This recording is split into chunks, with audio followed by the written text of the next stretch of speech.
হে দোস্ত সকলে নিশ্চয় ভালে আছে। আজি আমি আলোচনা কৰিবলৈ ওলাইছোঁ আপোনালোকৰ সন্মুখত ক্লাছ 10ৰ সমাজ বিজ্ঞানৰ ইতিহাস খণ্ডৰ প্ৰথমখন যিটো চেপ্টাৰ বংগ বিভাজন আৰু স্বদেশী আন্দোলন। আমি আগতে এই ভিডিঅ'টো দিছিলোঁ বহুত দিন আগতে, প্ৰায় সেইটো ভিডিঅ' বহীত লিখা আছিল আৰু সিমান সঁহাৰি পোৱা নাছিলোঁ, আৰু সেইটো ভিডিঅ' কলমেৰে লিখা আছিল আৰু সেইটো ভিডিঅ'ত কেৱল ইম্পৰ্টেণ্টবোৰহে আলোচনা কৰা হৈছিল আৰু সেইবোৰ বহুতো কিতাপৰ পৰা আনিহে আলোচনা কৰা হৈছিল। যদি আপোনালোকে সেই ভিডিঅ'টোৰ এনচাৰ যদি খুজি বা বিচাৰি সিমান ভাল নাপায়, তেনেহ'লে তাৰ উপৰিও আপোনালোকে সেই ভিডিঅ'টো চাব লাগিব, কিয়নো সেই ভিডিঅ'টোত আছে এটা কুৱেশ্যন কেইবা ধৰণেৰেও আহিব পাৰে বা কেইবা ধৰণেৰে যে আহিছিল সেইবোৰ তাত দিয়া আছে, আৰু সেইটো ভিডিঅ'ত দিয়া আছে প্ৰায় 10-11 বছৰৰ সকলো কুৱেশ্যন তাতেই আছে, আৰু সেইবোৰৰ এনচাৰ এটাই তেনেকুৱা ধৰণে তাত দিয়া আছে। অৰ্থাৎ 4-5টা কুৱেশ্যন আছে তাত দিয়া, কিন্তু সেইবোৰৰ এনচাৰ এটাই। তেনেকুৱা ধৰণে আপোনালোকৰ পৰীক্ষাত আহি থাকে, আপোনালোকৰ উল্টা পুল্টা লাগিব পাৰে, গতিকে আপোনালোকে সেই ভিডিঅ'টো চাই ল'ব পাৰে।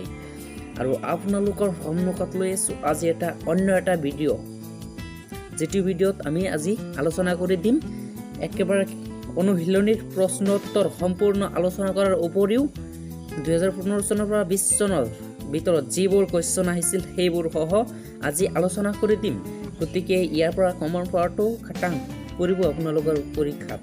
গতিকে আমি প্ৰথমে যিবোৰ কুৱেশ্যন আহিছিল সেইবোৰ প্ৰথমে আলোচনা কৰি দিম, আৰু তাৰপিছত সিমান বাকী আৰু নাথাকিব, সিমান ৰৈ আৰু নাথাকে, বেছি কুৱেশ্যন আৰু অনুশীলনীত নাথাকিব। গতিকে বলক প্ৰথমে ভিডিঅ'টো আৰম্ভ কৰোঁ। এই চেপ্টাৰটোৰ প্ৰথম শ্বৰ্ট কুৱেশ্যনটো আছিল এনেধৰণৰ, চাই ল'ব। উত্তৰটো বাছি উলিওৱা। বংগ বিভাজন কেতিয়া হৈছিল? ইয়াৰ এনচাৰ হ'ব 1905 চনত। আপোনালোকক ইমান গোটেইকেইটা যদি কৈ দিওঁ তেনেহ'লে ভিডিঅ'টো অতিকৈ দীঘল হৈ যাব, গতিকে এনচাৰটোহে কৈ দিম। প্ৰথমে আমি 1 নম্বৰ কুৱেশ্যনবোৰ আলোচনা কৰি লওঁ। তাৰপিছত চাই ল'ব এইটো কুৱেশ্যন, তলৰ কোনজন ভাইচৰয়ৰ শাসনকালত ভংগ সংগঠিত হৈছিল? এনচাৰ হ'ব লৰ্ড কাৰ্জন। তাৰপিছত আন এটা কুৱেশ্যন আহিছিল, বন্দে মাতৰম গীতটিৰ ৰচক কোন? ৰবীন্দ্ৰনাথ ঠাকুৰ, স্বামী বিবেকানন্দ। আপোনালোকে এনচাৰখিনি কৈ দিবলৈ বিচাৰিছিলোঁ, গতিকে প্ৰশ্নটো কৈ পেলালোঁ। গতিকে এনচাৰ হ'ব বংকিম চন্দ্ৰ চেটাৰ্জী।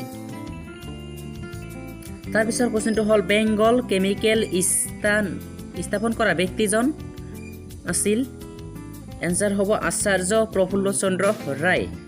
আৰু এইবোৰ কুৱেশ্যনো আমি যিটো কলমেৰে লিখা অৰ্থাৎ বহীত লিখি দিয়া ভিডিঅ' এটা দিয়া আছে, আপোনালোকে সেইটো চাই ল'ব, নিশ্চয় চাই ল'ব বুলি আশা কৰিলোঁ, কিয়নো তাত যদি আপোনালোকে চাই লয় বহুতো কুৱেশ্যন পাব, যিবোৰ কুৱেশ্যন ইয়াত নাপাবও পাৰে, কিন্তু তাত পাব, কিয়নো তাত প্ৰায় 10 বছৰৰ কুৱেশ্যন দিয়া আছে। আৰু আমি এতিয়া চাম কিতাপৰ অনুশীলনৰ শ্বৰ্ট কুৱেশ্যনবোৰ, যিবোৰ 1 নম্বৰ বাবে আহে, সেইবোৰ কিমানটা বাকী থাকিল চাই লওঁ এতিয়া। চাই লোৱা, বংগ বিভাজন কোনগৰাকী ভাইচৰয়ৰ শাসনকালত সংঘটিত হৈছিল? এইটো এবাৰ কৈ দিলোঁ, নৰ্থ নেথানিয়েল কাৰ্জনৰ শাসনকালত। 1905 খ্ৰীষ্টাব্দৰ কোন তাৰিখে বংগ বিভাজন কাৰ্যকৰী হৈছিল? এইটো চাই ল'ব পাৰে, 16 অক্টোবৰ তাৰিখে, 1905 চনৰ 16 অক্টোবৰ তাৰিখে কাৰ্যকৰী হয়। বিদেশী পণ্য বৰ্জনৰ প্ৰস্তাৱ কোনখন সভাত গ্ৰহণ কৰা হৈছিল? দিনাজপুৰত 3খন বিশাল সভাত 1905 চনৰ 20 জুলাইত। তাৰপিছত কুৱেশ্যনটো চাব, স্বদেশী আন্দোলনৰ সময়ত যুগান্তৰ নামৰ সংবাদপত্ৰ সম্পাদনা কোনে কৰিছিল? ভূপেন্দ্ৰনাথ দত্তই। বংগদেশত জাতীয় শিক্ষা পৰিষদ নামৰ অনুষ্ঠানটো কেতিয়া গঠন কৰা হৈছিল? 1906 চনৰ 11 মাৰ্চ তাৰিখে। বেংগল কেমিকেলছ নামৰ উদ্যোগ প্ৰতিষ্ঠানটোৰ প্ৰধান উদ্যোগতা কোন আছিল? আচাৰ্য প্ৰফুল্ল চন্দ্ৰ ৰায় হ'ব ইয়াত। কাৰ পৌৰোহিত্যত অনুষ্ঠিত জাতীয় কংগ্ৰেছৰ অধিৱেশনে ভাৰতীয়ৰ বাবে স্বৰাজ বিচাৰি প্ৰস্তাৱ গ্ৰহণ কৰিছিল?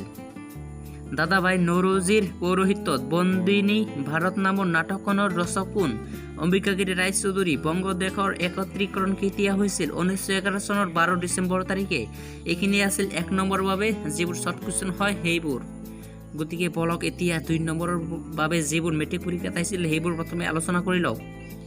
চাই লওঁ, 2 নম্বৰ বাবে এই কুৱেশ্যনটো আহিছিল, বংগদেশক কেনেদৰে বিভাজন কৰা হৈছিল? 2 নম্বৰ বাবে আহিছিল এইটো, বংগদেশক দ্বিখণ্ডিত কৰা হৈছিল এনেদৰে। উত্তৰ আৰু পূৰ্ব বংগৰ 15খন জিলা অসমৰ সৈতে সংলগ্ন কৰি পূৰ্ব বংগ আৰু অসম আনহাতে বংগদেশৰ অৱশিষ্ট অংশ অৰ্থাৎ পশ্চিম খণ্ডৰ সৈতে বিহাৰ, ওড়িশা আৰু ছোটনাগপুৰ আগৰ দৰে সংযোজন ঘটাই আন এখন বংগ প্ৰদেশ তৈয়াৰ কৰা হৈছিল। তাৰপিছত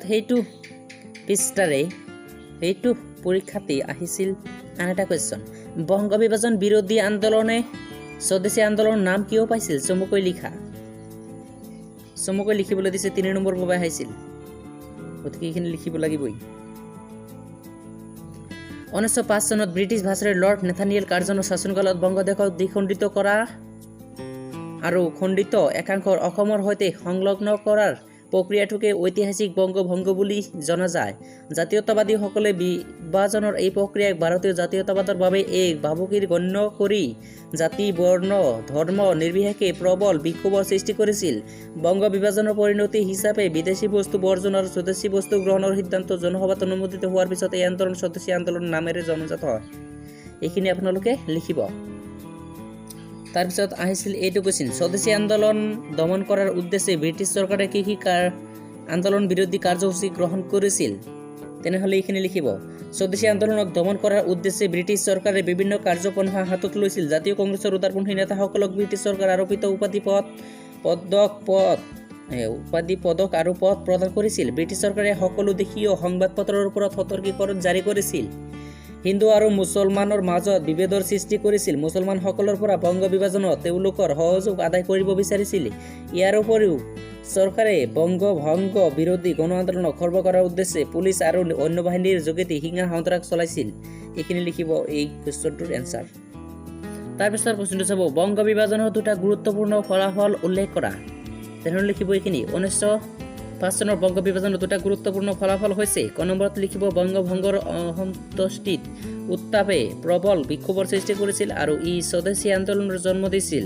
খ নম্বৰত লিখিব বংগ বিভাজনে ভাৰতীয়সকলৰ মনত প্ৰবল জাতীয়তাবোধৰ জন্ম দিয়ে আৰু ব্ৰিটিছ শাসনৰ বিৰুদ্ধে যুঁজিবলৈ সমগ্ৰ ভাৰতবাসীক একত্ৰিত কৰে। সেইটো চেপ্টাৰতে 3 নম্বৰ বাবে আন এটা কুৱেশ্যন আহিছিল, সেইটো হ'ল স্বদেশী আন্দোলনৰ সময়ত বংগদেশৰ জাতীয় শিল্পৰ বিকাশ কেনেদৰে হৈছিল? চমুকৈ লিখা। স্বদেশী আন্দোলনৰ সময়ত বংগদেশত আত্মবিকাশৰ বাবে জাতীয় শিল্প কাৰখানা গঢ়ি তোলা হৈছে, যাতে ইয়াৰ পৰাই এক অনুকূল পৰিৱেশৰ সৃষ্টি হয়। ইয়াৰ বিকাশো হৈছিল দ্ৰুত গতিত, যেনে 1 নম্বৰ পইণ্টত আছে স্বদেশী পণ্যৰ চাহিদা বৃদ্ধি হোৱাৰ বাবে বিভিন্ন কুটীৰ শিল্প আৰু কেইবাটাও ডাঙৰ শিল্প প্ৰতিষ্ঠান গঢ়ি উঠিছিল। 2 নম্বৰত আছে সূতাকটা কল, ক্ষুদ্ৰ আৰু মজলীয়া তাঁতশাল উদ্যোগ, সৰিয়হৰ তেল, চাবোন, বিস্কুট আদি গঢ়ি উঠাৰ উপৰিও জাতীয় বেংক আৰু স্বদেশী বীমা কোম্পানীও গঢ় লৈ উঠিছিল। 3 নম্বৰ পইণ্টত আছে ৰবীন্দ্ৰনাথ ঠাকুৰে প্ৰতিষ্ঠা কৰা স্বদেশী ভাণ্ডাৰ এটা জাগত জিলিকা বস্তু প্ৰতিষ্ঠানত পৰিণত হৈছিল। 4 নম্বৰ পইণ্টত আছে, আপোনালোকে 3টা পইণ্ট লিখিলে হ'ব। ইয়াত আৰু অতিৰিক্ত 2টা পইণ্ট আছে, কৰি দিওঁ। কলিকতা ইণ্ডিয়ান ষ্ট'ৰ্ছ কৰ্ণৱালিছ ষ্ট্ৰীটত লক্ষী ভাণ্ডাৰ প্ৰতিষ্ঠা কৰি তাত কেৱল স্বদেশী সামগ্ৰীহে বিক্ৰী কৰা হৈছিল। তদুপৰি নীলৰতন চৰকাৰৰ উদ্যোগত বংগলক্ষী কটন মিল আৰু বেংগল কেমিকেলছ নামৰ উদ্যোগ প্ৰতিষ্ঠান মুকলি হৈছিল। জামছেদজী টাটাই বিখ্যাত লৌহ শিল্প কাৰখানা গঢ়ি তুলিছিল। এইখিনি লিখিলেই হ'ব। তাৰপিছত এইটো লিখিব পাৰে, নিলিখিব পাৰে। এনেদৰে জাতীয় শিল্পৰ বিকাশ হৈছিল। বিভিন্নজন আৰু বিভিন্ন সংগঠনৰ প্ৰতিষ্ঠাত আধুনিক শিল্প উদ্যোগৰ বুনিয়াদ গঢ় লৈছিল। তাৰপিছত এইটো কুৱেশ্যন যাব পাৰে, আজাদ হিন্দু ফৌজৰ মূল লক্ষ্য আৰু উদ্দেশ্য কি আছিল? স্বাধীন ভাৰতৰ প্ৰাদেশিক চৰকাৰ, যাক আজাদ হিন্দ চৰকাৰ বুলি জনা যায়, গঠন কৰি ব্ৰিটিছৰ মুক্ত ভাৰত গঠন কৰাই আজাদ হিন্দ ফৌজৰ মূল লক্ষ্য আৰু উদ্দেশ্য আছিল। তাৰপিছত এইটো কুৱেশ্যন চাব, বংগ বিভাজন কেতিয়া আৰু কাৰ দ্বাৰা হৈছিল? বংগ বিভাজনে সৃষ্টি কৰা পূৰ্ব বংগ আৰু অসম নামৰ প্ৰদেশখনৰ সৈতে সংলগ্ন হোৱা বংগদেশৰ প্ৰধান 3টা ভৌগোলিক সংগমণ্ডল উল্লেখ কৰা। এনচাৰ, বংগ বিভাজন 1905 চনৰ লৰ্ড কাৰ্জনৰ দ্বাৰা কৰা হৈছিল। বংগ বিভাজনৰ সৃষ্টি কৰা পূৰ্ব বংগ আৰু অসম নামৰ প্ৰদেশখনৰ সৈতে সংলগ্ন হোৱা বংগদেশৰ প্ৰধান 3টা ভৌগোলিক সংগমণ্ডল হ'ল ৰাজশ্বাহী, ঢাকা আৰু চট্টগ্ৰাম। তাৰপিছত আহিছিল এইটো কুৱেশ্যন, ডন ছ'চাইটি নামৰ জাতীয় অনুষ্ঠান কাৰ সহযোগত গঢ় লৈছিল? সতীশ চন্দ্ৰ মুখোপাধ্যায়, ৰবীন্দ্ৰনাথ ঠাকুৰ আৰু চাৰুদাস বন্দ্যোপাধ্যায় সহযোগত ডন ছ'চাইটি নামৰ জাতীয় শিক্ষানুষ্ঠান খনৰ গঢ় দিছিল। তাৰপিছৰ কুৱেশ্যনটো হ'ল এইটো, স্বদেশী আন্দোলনৰ প্ৰাৰম্ভিক কাৰ্যসূচীবোৰ কি কি আছিল? প্ৰতিবিধ কাৰ্যসূচী চমুকৈ উল্লেখ কৰা। ব্ৰিটিছ সামগ্ৰী বৰ্জনেৰে বিভাজন বিৰোধী আন্দোলনটি স্বদেশী আন্দোলনলৈ ৰূপান্তৰিত হৈছিল। সমগ্ৰ বংগদেশতে জনসভাৰ আয়োজন কৰি স্বদেশী আৰু ভাৰতীয় বস্তু ব্যৱহাৰ আৰু বিদেশী বস্তু বৰ্জনৰ সিদ্ধান্ত গ্ৰহণ কৰা হৈছিল। বিদেশী বস্তুৰ বৰ্জনৰ লগতে থলুৱা উদ্যোগৰ বিকাশৰ বাবে ব্যৱস্থা লোৱা হৈছিল। বিদ্যালয় আৰু মহাবিদ্যালয় বৰ্জনে পৰম্পৰাগত শিক্ষা প্ৰতিষ্ঠানৰ বাট মোকলোৱাইছিল। জাতীয়তাবাদীসকলে বহুতো শৈক্ষিক অনুষ্ঠান প্ৰতিষ্ঠা কৰিছিল। শিক্ষাৰ ক্ষেত্ৰত মাতৃভাষাৰ মাধ্যমক গুৰুত্ব দিয়া হৈছিল। এইখিনি লিখিব। তাৰপিছত এইটোৰ বিৰোধিতা কুৱেশ্যন, অৰ্থাৎ এইটো লিখিব নোৱাৰিলে এইটো লিখিব লাগিব। এনেকুৱা ধৰণৰ কুৱেশ্যন আহিছিল এইটো নাইবাদি। বংগ বিভাজন বিৰোধী আন্দোলনে স্বদেশী আন্দোলনৰ নাম কিয় পাইছিল? এইটো নিশ্চয় এবাৰ আলোচনা কৰি দিছোঁ, গতিকে ইয়াত আৰু আলোচনা কৰি দিয়াৰ একো নাই। এইখিনি লিখিব, যিখিনি দিয়া আছে এইখিনি লিখিব। তাৰপিছত কিবা এটা কুৱেশ্যন যদি ৰৈ গৈছে তেনেহ'লে এই কুৱেশ্যনটোই ৰৈ গৈছে, গতিকে চাই ল'ব। এই কুৱেশ্যনটো কিতাপতো দিয়া আছে। স্বদেশী আন্দোলনে জাতীয় শিক্ষালৈ আগবঢ়োৱা বৰঙণিৰ বিষয়ে আলোচনা কৰা। আপোনালোকে ইয়াৰ এনচাৰ এইটো দিয়া ধৰণেও লিখিব পাৰে, নহ'লে মোবাইল স্ক্ৰীণত থকা কিতাপত থকা এইখিনিও লিখিব পাৰে। স্বদেশী আন্দোলনে জাতীয় শিক্ষালৈ আগবঢ়োৱা বৰঙণিৰ বিষয়ে আলোচনা কৰা। তেনেহ'লে আপোনালোকে সেইখিনি লিখিব, ওপৰত যিখিনি দিয়া আছে এনচাৰ এইখিনি লিখিব পাৰে। ইয়াত শ্বৰ্টকৈ দিয়া আছে 4 নম্বৰৰ বাবে যিহেতু আহিছিল কুৱেশ্যনটো, গতিকে আপোনালোকে এইখিনিও লিখিব পাৰে। যদি এইখিনি লিখে তেনেহ'লে এইখিনি লিখিব, আৰু নহ'লে পৰীক্ষাত যিটো আহিছিল সেইখিনি লিখিব। আমি পৰীক্ষাত অহাখিনি আলোচনা কৰি দি আছোঁ, গতিকে সেইখিনি আগতে আলোচনা কৰি দিছিলোঁ। আন এটা যিটো ভিডিঅ'ত আছে সেইটোতো আমি আলোচনা কৰি দিছিলোঁ, নহ'লে সেইখিনি আপোনালোকে মোবাইলটো ষ্টপ কৰি লৈ তাৰপিছত সেইখিনি লিখি ল'ব পাৰে। গতিকে আমি পৰীক্ষাত অহাখিনি আলোচনা কৰি দিওঁ। লৰ্ড কাৰ্জনে কৰা বংগভংগৰ প্ৰতিবাদত হোৱা আন্দোলনে বিশেষ কাম নিদিয়াত আন্দোলনকাৰী নেতাসকলে এই আন্দোলনক স্বদেশী আন্দোলন ৰূপ দিয়াৰ চেষ্টা কৰে। স্বদেশী আন্দোলনৰ প্ৰধান কাৰ্যসূচী আছিল 3টা।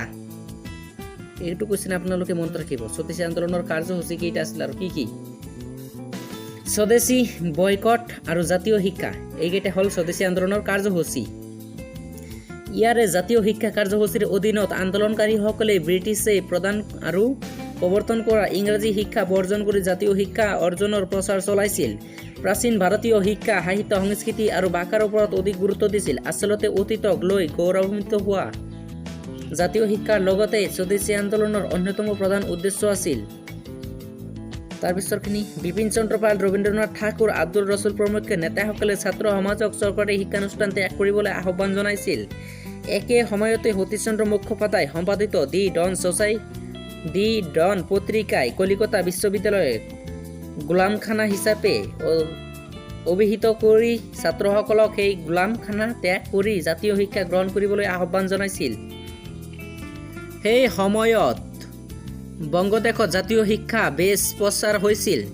স্বদেশী আন্দোলনৰ সময়ত বহুতো জাতীয় শিক্ষানুষ্ঠান গঢ়ি উঠিছিল। 1906 চনৰ 15 আগষ্টত কলিকতাত জাতীয় শিক্ষা পৰিষদ নামে এটি অনুষ্ঠান গঢ়ি তোলা হৈছিল। এই শিক্ষা পৰিষদে অৰবিন্দ ঘোষক অধ্যক্ষ হিচাপে লৈ কলিকতাত এখন জাতীয় কলেজ স্থাপন কৰিছিল। স্বদেশী আন্দোলনৰ সময়খিনিত সৰ্বমুঠ 62খন মাধ্যমিক আৰু 3000খন প্ৰাথমিক জাতীয় বিদ্যালয় গঢ়ি উঠে।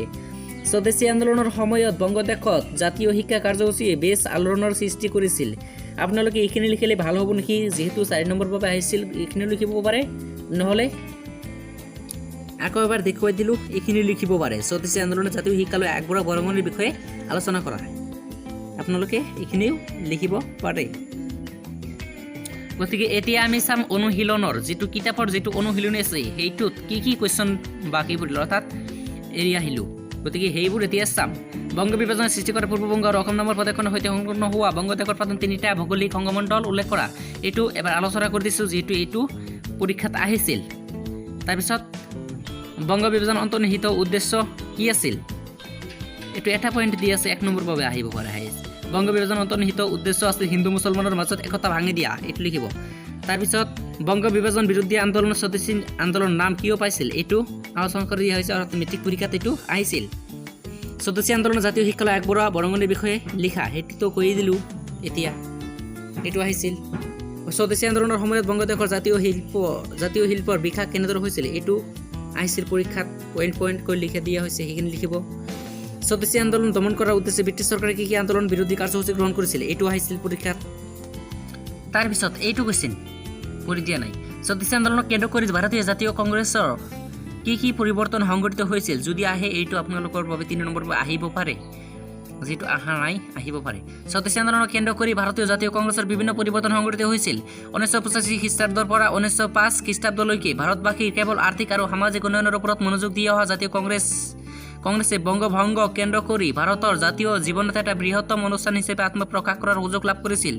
স্বদেশী আন্দোলনৰ উত্তপ্ত পৰিস্থিতিৰ মাজতে গোপাল কৃষ্ণ গোখলেৰ সভাপতিত্বত জাতীয় কংগ্ৰেছৰ 61তম অধিৱেশনত বানাৰসীত অনুষ্ঠিত হৈছিল। বংগদেশৰ পৰা এই অধিৱেশনত অংশগ্ৰহণ কৰা 650 জন ব্যক্তিয়ে 3টা প্ৰস্তাৱ উত্থাপন কৰিছিল। বংগ বিচ্ছেদ বন্ধ কৰা, বিদেশী পণ্য বস্তু বৰ্জন কৰা, ইংলেণ্ডৰ যুৱৰাজৰ ভাৰত ভ্ৰমণৰ সময়ত আয়োজিত সকলো কাৰ্যসূচী ভাৰতীয়সকলে বৰ্জন কৰা। ইয়াৰে প্ৰথম 2টা প্ৰস্তাৱ সৰ্বসন্মতিক্ৰমে গৃহীত হৈছিল, কিন্তু তৃতীয়টো প্ৰস্তাৱক কেন্দ্ৰ কৰি বাক বিতংগৰ সূত্ৰপাত হৈছিল। বিপিন চন্দ্ৰ পালে সভাপতিত্ব গোখলেক অনুনয় বিনয় ত্যাগ কৰি কঠোৰ পন্থাৰে আৰু স্বদেশী চিন্তাৰে কংগ্ৰেছক আগুৱাই নিবলৈ সকীয়াই দিয়া ঘটনাক কেন্দ্ৰ কৰি কংগ্ৰেছৰ মতানৈক্যৰ সৃষ্টি হৈছিল। জাতীয় কংগ্ৰেছৰ ভিতৰস্বাত উগ্ৰ জাতীয়তাবাদী ইংৰাজ বিৰোধী এটা শক্তিশালী গোটৰ আত্মপ্ৰকাশ ঘটিছিল। পিছলৈ এই গোটটো চৰমপন্থী গোট নামেৰে জনাজাত হৈছিল আৰু ইয়াৰ বিপৰীত গোটটো নৰমপন্থী নাম পাইছিল। ইয়াৰ উপৰিও ব্ৰিটিছ চৰকাৰৰ পক্ষে বংগ বিভাজনৰ অশুভ ফল স্বদেশী আৰু স্বৰাজ জাতীয় কংগ্ৰেছৰ যোগেদি সমগ্ৰ ভাৰতবাসীৰ কাৰণে এটা মুক্ত দাবীত পৰিণত হৈছিল। তাৰপিছত কুৱেশ্যনটো হ'ল স্বদেশী আন্দোলনৰ প্ৰভাৱ অসমত কেনেদৰে পৰিছিল, এইটো আহিব পাৰে, আপোনালোকে লিখি ল'ব পাৰে, যদি আহে তেনেহ'লে এইখিনি লিখিব। তাৰপিছত স্বদেশী আন্দোলনৰ 3টা ফলাফল উল্লেখ কৰা, 2টা ফলাফল ইতিমধ্যে উল্লেখ কৰি দিয়া হৈছিল নেকি। স্বদেশী আন্দোলনে ভাৰতবাসীক গণ আন্দোলন সম্পৰ্কে এটা ৰাজনৈতিক শিক্ষা দি যাবলৈ সক্ষম হৈছিল। দেশৰ বেছিভাগ মানুহে আন্দোলনত সমবেত হ'লে যে গণ আন্দোলনত জয়যুক্ত হোৱাটো নিশ্চিত, সেই কথা ভাৰতীয় স্বদেশী আন্দোলনৰ যোগেদি আয়ত্ত কৰিব পাৰিছিল। স্বদেশী আন্দোলনৰ যোগেদি ভাৰতবৰ্ষৰ সহস্ৰ বৈপ্লৱিক আন্দোলনৰ সূচনা হৈছিল। স্বদেশী আন্দোলনত ভাগ লোৱা এচাম নেতাই শান্তিপূৰ্ণ আলোড়নৰ পথ পৰিহাৰ কৰি সহস্ৰ বৈপ্লৱিক পথ বাছি লৈছিল। স্বদেশী আন্দোলনক এটা সফল আৰু সক্ৰিয় আন্দোলন হিচাপে গণ্য কৰা হয়। প্ৰায় 7 বছৰীয়া ৰাজনৈতিক আন্দোলনটোৱে সাহিত্য, সমাজ, শিক্ষা, অৰ্থনীতি আদি সকলো দিশতে সুদূৰ প্ৰভাৱ পেলাইছিল। তাৰপিছত কুৱেশ্যনটো হ'ব স্বদেশী আন্দোলনৰ 3টা দুৰ্বল দিশ বিচাৰি উলিওৱা, এইটো আহিব পাৰে, আপোনালোকে লিখিব, 3 নম্বৰ আহিব পাৰে। স্বদেশী আন্দোলনৰ উদ্দেশ্য আছিল সাম্ৰাজ্যবাদী শোষণ নীতিৰ বিৰুদ্ধে জনসাধাৰণক সজাগ কৰি তোলা। জনগণক বিদেশী আদৰ্শৰে স্বাৱলম্বী হ'বলৈ কোৱা হৈছিল, অথচ স্বাৱলম্বিতাৰ বুনিয়াদ গঢ়ি তোলাৰ কাৰ্যসূচী আন্দোলনৰ নেতাসকলে গ্ৰহণ কৰা নাছিল। জনসাধাৰণক বিদেশী পণ্য ব্যৱহাৰত বাধা আৰোপ কৰা হৈছিল। তেওঁলোকে বিদেশী পণ্য পৰিহাৰ কৰি দুগুণ মূল্য স্বদেশী পণ্য ক্ৰয় কৰিব লগা হৈছিল। ফলস্বৰূপে সমাজত দুৰ্বল আৰু দৰিদ্ৰ শ্ৰেণীয়ে আৰ্থিক দুৰ্দশাত ভুগিছিল। ক নম্বৰত পইণ্টটোত আছে, একেদৰে চৰকাৰী স্কুল আৰু বিদ্যালয়ৰ শিক্ষা পৰিহাৰ কৰিবলৈ সকলো ছাত্ৰক আহ্বান জনাইছিল। অভিভাৱক আৰু ছাত্ৰই এই আহ্বানৰ প্ৰতি সঁহাৰি জনাইছিল, কিন্তু চৰকাৰী বিদ্যালয় ত্যাগ কৰা হাজাৰ হাজাৰ ছাত্ৰই স্বদেশী স্কুলৰ অভাৱত আনুষ্ঠানিক শিক্ষাৰ পৰা বঞ্চিত হৈছিল। তাৰপিছত 3 নম্বৰ পইণ্টটো লিখিব, স্বদেশী আন্দোলনে হিন্দু মুছলমানৰ মাজত একতা গঢ়ি তোলাত ব্যৰ্থ হৈছিল। এক কথাত স্বদেশী আন্দোলনৰ নেতা নেতৃবৰ্গই ব্ৰিটিছৰ কুটিল সাম্প্ৰদায়িক ভেদাভেদ নীতিৰ ওচৰত পৰাজয় বৰণ কৰিব লগা হৈছিল। তাৰপিছত কুৱেশ্যনটো হ'ল স্বদেশী আন্দোলনৰ 3টা অৱদান লিখা, এইটো আহিব পাৰে, 2019 চনত আহিছিল। স্বদেশী আন্দোলনৰ 3টা অৱদান তলত উল্লেখ কৰা হ'ল। স্বদেশী আন্দোলনে ভাৰতবাসীক গণ আন্দোলন সম্পৰ্কে এটা ৰাজনৈতিক শিক্ষা দি যাবলৈ সক্ষম হৈছিল। দেশৰ বেছিভাগ মানুহে, এইটো দেখোন মিল আছে, তাৰপিছত পঢ়ি দি আছোঁ, দেশৰ বেছিভাগ মানুহে আন্দোলনত সমবেত হ'লে যে গণ আন্দোলনত জয়যুক্ত হোৱাটো নিশ্চিত, সেই কথা ভাৰতীয় স্বদেশী আন্দোলনৰ যোগেদি আয়ত্ত কৰিব পাৰিছিল।